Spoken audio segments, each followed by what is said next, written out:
Boa tarde e a paz do Senhor Jesus. Vim trazer uma palavra ao seu coração para te aliviar um pouco do seu sofrimento. Tem pessoas que estão sofrendo por falta de entendimento e aí acabam levando uma vida de crente pesarosa, uma vida de crente cheia de fardos, de pesos, de julgos.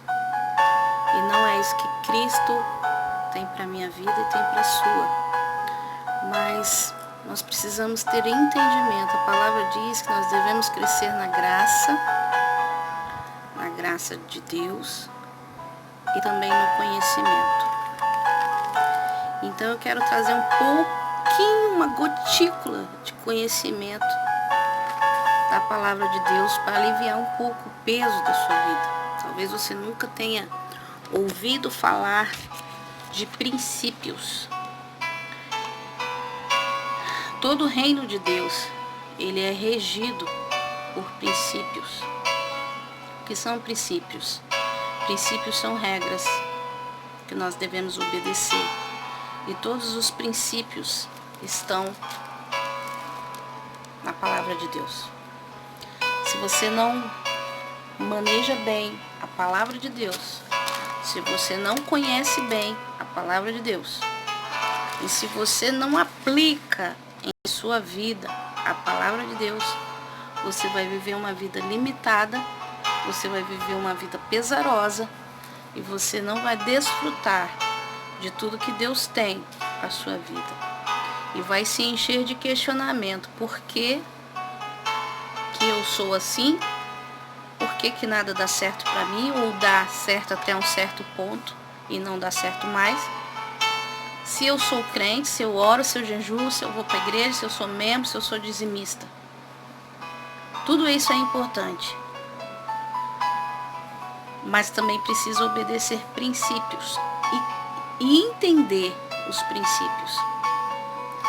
Então vou ler aqui no livro de Gênesis, no capítulo 1, no versículo 1 e no versículo 2, somente esses dois versículos. E eu quero trazer um entendimento para você. E espero que ajude na sua caminhada com Cristo. Está escrito no versículo 1: no princípio criou Deus os céus e a terra.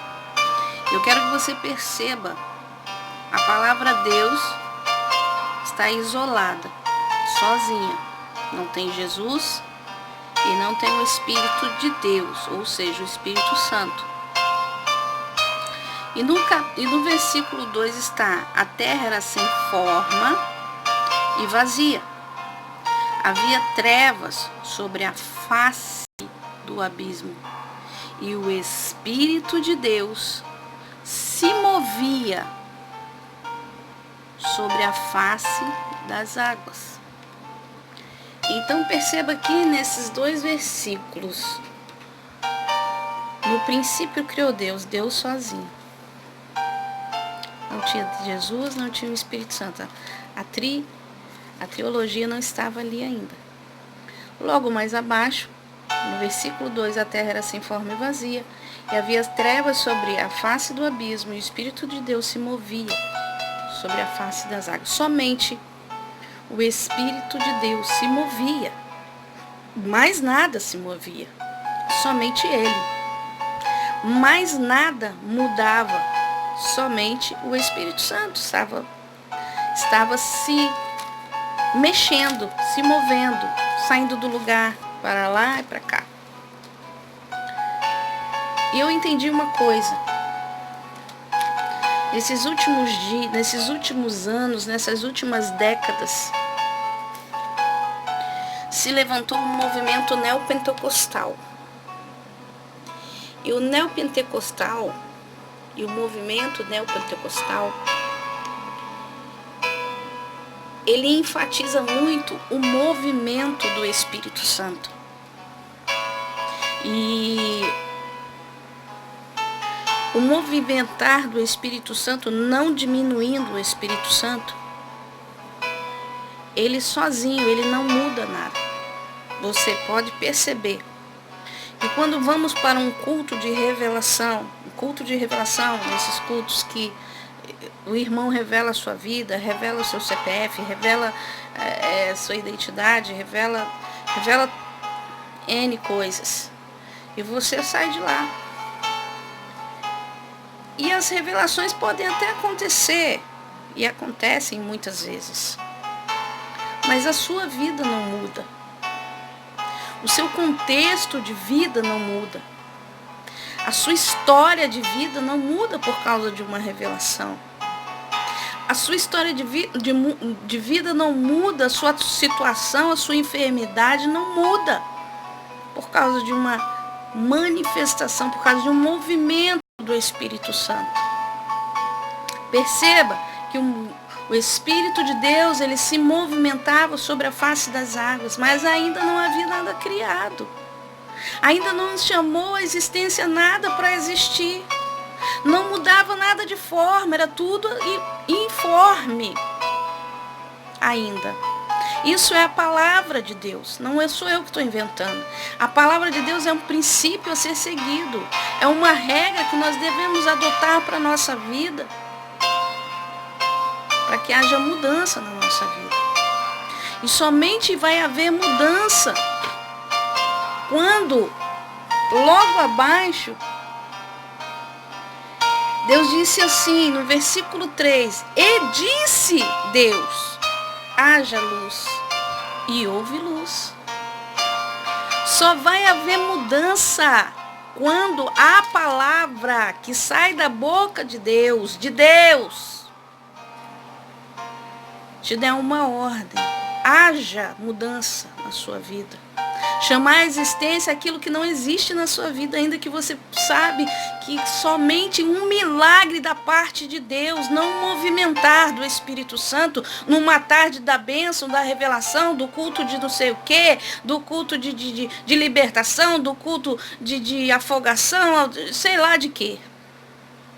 Não vai haver mudança. Existem pessoas que entram e saem de igreja, vai atrás de revelação, vai atrás de milagre, vai atrás de água benta, vai atrás de papel higiênico do sagrado, vai água de Israel, é tanta coisa. Mas não muda a sua vida, não muda a sua história. Você continua carregando os mesmos pesos, você continua carregando os mesmos problemas. E você vai para a igreja e sai da igreja, é uma miséria de vida. Eu quero te dizer uma coisa. O movimentar do Espírito Santo, ele precisa estar em conjunto com Deus. Quando Deus disse assim, haja luz, e diz a palavra que a luz é Jesus. Então logo nos 3 versículos do primeiro livro da Bíblia, nos 3 versículos primeiros, você vai ver ali Deus, você vai ver o Espírito Santo e você vai ver Jesus. E não há mudança na sua vida se não houver Deus, se não houver o Espírito Santo e se não houver Jesus. E Deus é quem faz a transformação através da sua palavra, e a palavra dele é essa.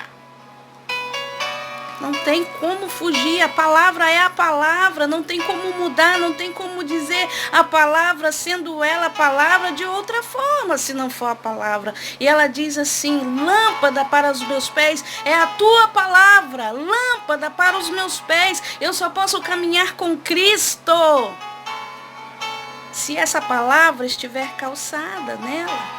Uma das 6 armas da armadilha de guerra é calçar-nos no evangelho da preparação da paz.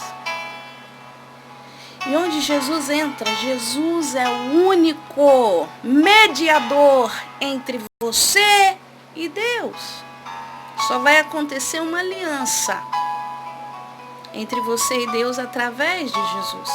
Ele disse assim, negue-se a si mesmo. Negue a sua vontade. A sua vontade de só ir na igreja e receber revelação. A sua vontade só na igreja e adoração. Eu amo adoração, eu vou para a igreja adorar. Amém por isso.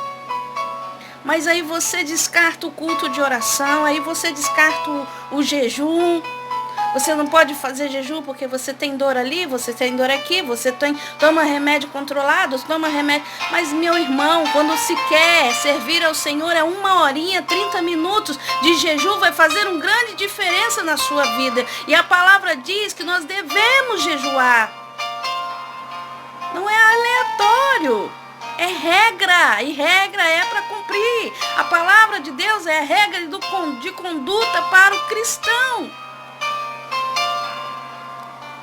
Mas você só quer ficar com o movimento do Espírito Santo, porque te dá onda, porque a laba cheia, porque você viaja nas asas do Espírito. Glória a Deus por isso. Mas deixa eu dizer uma coisa, a Bíblia diz que ele pairava sobre a face das águas. Pairava, ele se manifestava, ele se movimentava. Ele não chamou ninguém para se movimentar com ele. Sozinho ele estava ali. O movimentar do Espírito Santo, sozinho, só vai te dar onda. Só vai te dar uma sensação de bem-estar. Mas os três, o Pai, o Filho e o Espírito Santo, não vai te dar sensações. Ele vai te dar autoridade, poder, uma mudança, uma nova história na sua vida. Deixando as coisas velhas para trás, deixando o seu eu para trás, deixando as práticas velhas do velho homem para trás e nascendo uma nova criatura. É necessário nascer de novo. E esses três te levarão para a eternidade para morar com ele. Deixa esse movimento neopentecostal, esse movimento que falam em línguas, amém por isso, que extravagam, não é? Isso é bom, mas somente isso não vai te conduzir aos céus. Não vai. A palavra é clara. Eu não estou dizendo nem te julgando se você vai para o céu ou não. Mas a palavra de Deus é clara. E ela diz que é mais fácil a festa nos céus quando o justo morre. E o justo está implicado na justiça de Deus. E a justiça de Deus não está sozinha, ela está com o Pai, com o Filho e com o Espírito Santo. Fica essa palavra no seu coração. Estou aberta a entendimento, esclarecimento. Deixe seu comentário aí embaixo. Eu vou responder com o maior prazer dentro da palavra de Deus. A paz de Cristo esteja no seu coração, em nome de Jesus.